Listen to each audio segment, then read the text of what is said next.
What's going on, guys? Welcome back to another video. Episode 5 of the Contender series just wrapped up, and we're going to go over the entire event and everything that happened during this episode. Now, one of the fights did end up getting canceled halfway through the episode, which is quite unfortunate, but we will talk about that once we get to it. So there ended up only being 4 fights total this episode, which obviously is a bummer. Tuesday night fights is something I always look forward to when Contender series is around, and 4 fights will do. At least we got some. But like I said, we're going to talk about that when the time comes in this video, and we ended up going 3-1. The only one that we got incorrect was a split decision where Dana White thought the judges got it wrong. So we will talk about that as well once we get there. But make sure you guys hit that like button, subscribe to the channel if you're new, and drop a comment down below on what you thought of episode 5. Starting off the card was Corinne Laframboise going up against Nicole Caliari. Now we picked Nicole Caliari. She was an underdog to start things off, but a lot of money ended up coming in on her leading up to the event and even just before the event.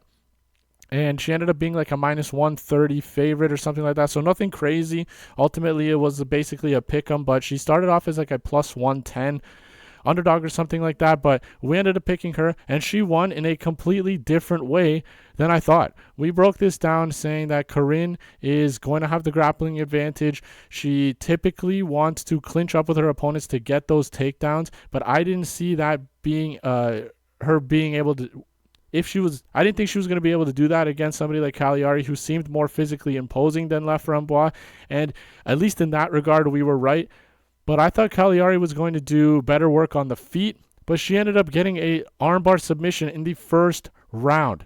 So I don't really think any analyst saw this one coming because, like I said, Laframboise was the grappling specialist in this matchup here. And there was a lot of unknowns on the Caliari side because there isn't a lot of footage on her, but ultimately she was supposed to be the better striker in this matchup. And even though there wasn't really not a lot really happened on the feet, I think Laframboise was having slightly more success in the striking, but there was a lot of nervous energy with these two ladies coming in. I think they were both really excited to be there. I think they were super nervous about the moment and really wanting to get a contract, especially with Dana White sitting there.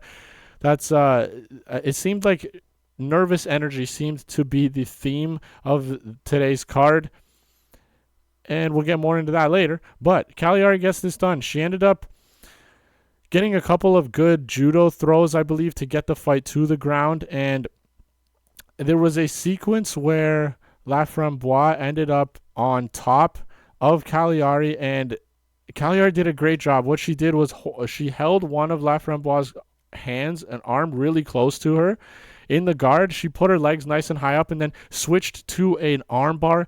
It was so slick, and you would have expected that from Laframboise, but not Caliari. She ended up finishing the fight with a belly down armbar as well. So you got to feel for Laframboise because at 35 years old, that was probably her only chance to get into the UFC. I don't know if fighting is going to be something that she continues doing. She was supposed to be on last year's Contender series, but she found out that she was pregnant during her medical checkups to be cleared to train for the fight. And so she ended up having to postpone her Dana White's Contender series appearance because she was pregnant, had the baby, all that stuff. So she kind of got a little bit of a setback. If this was last year, maybe she would have gotten it done the first time. Regardless, Caliari gets it done. We start off the card with a W, and we'll go on to the second fight of the night, which was a pretty fun fight to watch. Even it did go the full 15 minutes, and there was a lot of stalemating up against the fence in the clinch positions, but regardless, it was a really fun fight. Otar Tanzilov was our pick, and he lost a split decision here. I personally scored the fight for Musasa. I think he won the second and third rounds of the fight. Dana White said when he was handing out the contracts that he thought the judges got this one wrong. Oh, yeah, I guess I should have talked about this. Caliari did get a contract, obviously. 27 years old, first round submission. She got it done. Now, back to this fight. Musasa ended up getting a contract even though he thought that Musasa lost. I personally scored it for Musasa, even though I picked Tanzilov, because that first round was clear for Tanzilov. I think he was landing way more volume, and even though Musasa had his moments, Tanzilov also was landing some big shots in that round, plus he was landing more. So that first round you give to Tanzilov. The second round was all Musasa. He was landing huge strikes in that match, or in that second round specifically, and he was landing more than Tanzilov because Tanzilov he was trying to wrestle in this match because there was a lot of unknowns on the Musasa side. When we were breaking him down, there was only a highlight tape that you can find on him where he does have real power. He KOs his opponents. He now has 8 career wins, but before the Contender Series fight, 7 wins, all KO finishes. But we didn't really know how his wrestling was, how his takedown defense was, his cardio, but you can check all of those boxes for Musasa because he has solid takedown defense, and even when he was taken down, he popped literally right back up onto his feet. Not necessarily by technique, but the guy is so powerful. I encourage you guys to go watch that fight back. Like, the guy's chin is insane, super strong, was able to just literally force his way back to his feet. He was able to force Tanzilov off of him in a lot of those takedown attempts and even in the clinch, and he shows true potential, especially at 25. So they said Dana's going to get him out to Vegas to train with some of the best guys in the world, and he sees potential in Musasa, which I do as well. I thought he won this fight. Second and third rounds, in my opinion, were clear for him, but I think the name of the game for his success in this fight was the takedown defense. If Tanzilov was able to land more takedowns, well, if he was able to land takedowns, he wouldn't have needed to attempt so many. But the issue was controlling Musasa on the ground. As soon as he got him there was a few times when he genuinely put Musasa down on the mat, but Musasa literally just dragged his way back to the fence and stood up immediately, or he just popped back up to his feet. It was kind of crazy to watch, man, honestly. But we did end up getting this one wrong. I'm sure we'll see Tanzilov in the UFC. He's training with Merab, who is going to lose on Saturday, but that's for another video. Good job from Musasa. Let's move on to the next fight. Yusri Belgaroui went up against Taiga Iwasaki. Now, this was an incredible mismatch, in my opinion. Iwasaki was completely outskilled on the feet. To close the distance, he wouldn't feint, wouldn't do anything. He would just kind of push forward and either just throw 1-2s the entire time to close the distance and then clinch up with Belgaroui, or he just pushed him up, like just ran into him and tried to get him up against the cage. When we broke down this fight, we said Yusri was going to be miles ahead on the feet, which was quite apparent in this fight. We also said that Iwasaki was going to he usually does his best work in the clinch, where he outmuscles his opponents, punishes them with elbows to the head, and attacks the torso. We said that Iwasaki wasn't going to be able to do that to Yusri because he's such a physically imposing and strong guy. And even though Iwasaki was able to control Belgaroui up against the fence, he wasn't really able to mount any sort of offense. Now, Yusri poked Iwasaki in the eye like 4 times in this fight. He ended up getting a point deducted in the second round because of it. It was like a double eye poke as well, and that was already his 3rd time. He was warned twice prior to that, and so he got a point taken away. In between rounds 2 and 3, okay, Glover comes out and says the perfect thing a corner could say. It's like, dude, close your hands, stop pointing your fingers out because you're going to get DQ'd. Basically is what he was saying. Close your hands. He's like, start giving us knees because those are going to be your best weapons, and stop accepting clinch. And that is a huge thing that I also noticed. Iwasaki was able to hold him up against the cage, but it was more of a lack of urgency from Yusri to get off the fence as opposed to Iwasaki being able to keep him there. It was so frustrating to watch, and you could just clearly see the skill gap on the feet. But for some reason, it was just so weird. Iwasaki would just kind of like blitz forward with zero technique whatsoever, and Yusri would keep his hands out, poke him in the eye off of through exits from a clinch. He would poke him in the eye with his thumb, trying to push him off, and it was horrible. When Yusri was out in the open striking, you can see the guy is he's a talented kickboxer, and that's basically what our thoughts were for this pick. And obviously, he finished off as a minus 1,100 favorite, so I'm not going to be tooting my horn too much. He ended up getting the third round finish because Iwasaki was completely exhausted. Belgaroui was attacking the body the entire fight as well, and he eventually just broke him down. Dana White did not give Belgaroui a contract. I was kind of shocked because I thought if he let it go 15 minutes, it wasn't going to, but because he got the finish, I thought he was going to give him the contract. He didn't give him a contract. He said that he was not impressed because instead of keeping the guy's 6'5" with a 79-inch reach, okay? He has enough range. He doesn't need to be having his hand out like this, pushing his head. He can literally keep his distance with a closed hand. And even though some of his eye pokes were from the thumb, and you shouldn't keep the thumb in, it is what it is. But Dana's like, you literally could have, you resorted to poking his eyes to keep the range with an open hand. And you were a minus 1,100 favorite and took you to the third round to finish this guy after poking him in the eye like 4 or 5 times. I was kind of surprised Belgaroui didn't get the contract, but nevertheless, we ended up getting the pick right, and we had him by KO as well. Next up was supposed to be Cody Steele and Quimwell Otoni, and before Yusri's fight, Yusri and Iwasaki, we got news that Otoni he couldn't handle the pressure. He was too nervous, and that's why at the beginning of this recap video, I said nervousness and stress was basically the theme of this show, because Quimwell went to Sean Shelby and was like, dude, I can't take this pressure. He's having like a panic attack. He's like, I'm not going to be able to fight, blah, blah, blah, blah. So they went to Cody Steele, and they're like, dude, he's kind of, Tony's freaking out. He's not going to be able to do this. So they started cutting off his hand wraps, and then they came back. They're like, yo, Cody, it's back on. Tony decided he's going to. So they both got rewrapped again, and then again. I guess it got too real for Tony. I guess he couldn't handle the pressure of being on the Contender Series, and he ended up leaving. So Cody Steele didn't get a shot. Now, Dana White did something cool. Gave him his gave him his show money and his win money, which is really cool.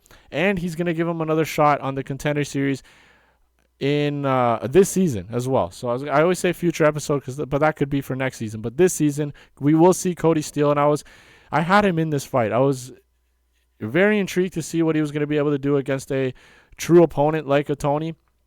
And I think the pressure got to Otoni because all week, all you hear on line from MMA analysts is this is the only other guy other than Adesanya to beat Alex Pereira, all this other stuff, blah, blah, blah, blah. And I don't know if he's even on social media to see that, but maybe he didn't truly believe in himself to defeat somebody like Cody Steele. I don't know what the case was, but Otoni ended up withdrawing from the fight literally just before the fight. It was quite unfortunate, but it is what it is. It happens. First time in Contender Series history, by the way. Next up was the main event. Navajo Stirling, a city kickboxing product, takes on Philip Latu. Navajo Stirling was the pick, and he KOs Latu in the second round. That first round was kind of concerning because I didn't really know what was happening on the Navajo Stirling side. He was trying to clinch up. He was going for single legs. He would go back up to a single collar tie, and then he would go back down for a double leg at times and trying to clinch up. I was not expecting that from Navajo Stirling. I'm not going to lie. Even though I mentioned that in the breakdown that I said he could probably mix that in because Latu has been absolutely mauled in those positions. But Latu came out. He throws heavy. The guy's definitely has that KO power, but he had trouble finding the chin of Stirling. Yes, he did find his range at times. He was able to land some strikes, but Stirling's movement was too much for Latu. And one thing we mentioned in our breakdown was that Stirling is so cerebral in his fights, and that vlog series that he has on YouTube when he talks about what he was thinking about in certain moments of his fights, you can literally see in the fight, his brain is just going 100 miles an hour, calculating everything that's going down and analyzing everything that his opponent was doing and what he can do to counter it. That whole first round, he's setting up traps for him. He's giving him a lot of feints. He's setting up the head kick with those beautiful chopping leg kicks that Latu was definitely feeling, because I believe late in the first or early in the second, Latu switched stances like immediately after a leg kick. But He landed a nice head kick in that second round. He was setting that up the whole time. And one thing he mentioned to Laura Sanko in the post-fight interview was that he was saying that he noticed that when he threw his left, his opponent would duck really far, or when he was throwing his right, that Latu would duck really far to the right afterwards, which he said, so now I know that when he comes back up from ducking his head like that, I have the left open. So the finishing sequence, he went to the body, he chopped like a right hand to the body, and then as he like stepped back a little bit, and then during the next exchange, Latu went to go throw a 1-2 as well. Like, I don't know if they were like looping or what it was, but Stirling came in with a right, and he blasted the shoulder of Latu, which it looked crazy in slow-mo. He like vibrated. His arm was like flailing from the hit. And then, so when he threw the right, like I said, Stirling said he dips right and then he comes back up left. So he did that, and he comes back up left, and as he's coming up left, he follows it up with a left hand. I guess it's like opposite for him, but you guys know what I'm saying. And he followed up with a left and just put him out absolutely cold.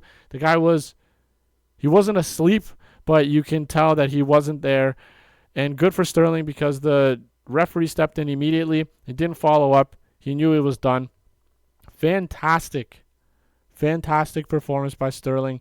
You can tell the guy has a great fight. He has great fight IQ. He's only 26. He's very green in his career, but I am really excited to see what kind of matchups we can have at light heavyweight. The guy is a stud. 82-inch reach is insane. 6'4", insane. And he's not one of these guys that's cutting weight down to middleweight.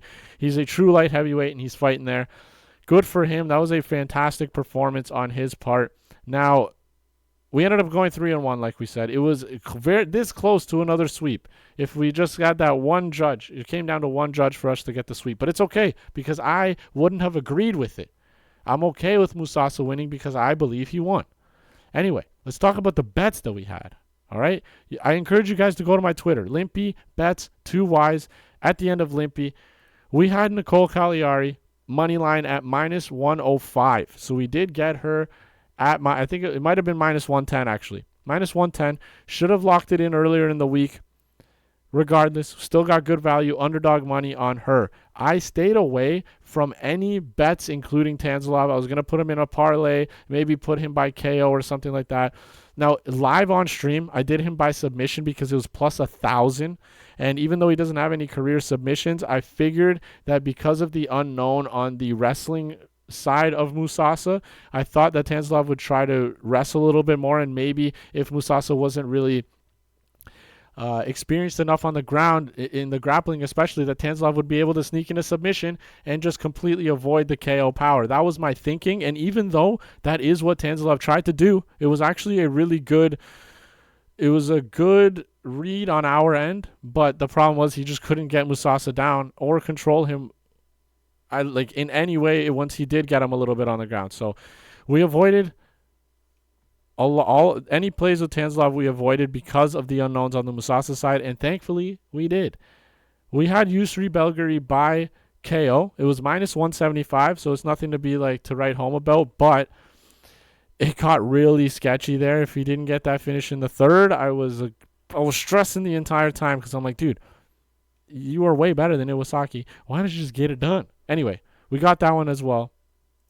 We had Cody Steele and Navajo Stirling in a parlay, but ended up being just a solo bet on Stirling at -290. So what I ended up doing was I went on Twitter and I said, I'm going to make up for it a little bit. Not too much value, but -200 for Navajo Stirling to win by KO or decision, which ended up going through. And even though I didn't make this an official play, I also had Navajo Stirling at +110 by KO. So we literally swept the entire board on our bets, other than the live bet on Otar, but that was more for money, +1,000. It was a possibility. The read was there. It just didn't come to fruition. It's all good. But yeah, go 3-1. I'm okay with that. I'm excited to see what Cody Steele has in store for us in the future episode whenever Dana decides to put him on there. But yeah, that's everything that happened in this crazy episode 5.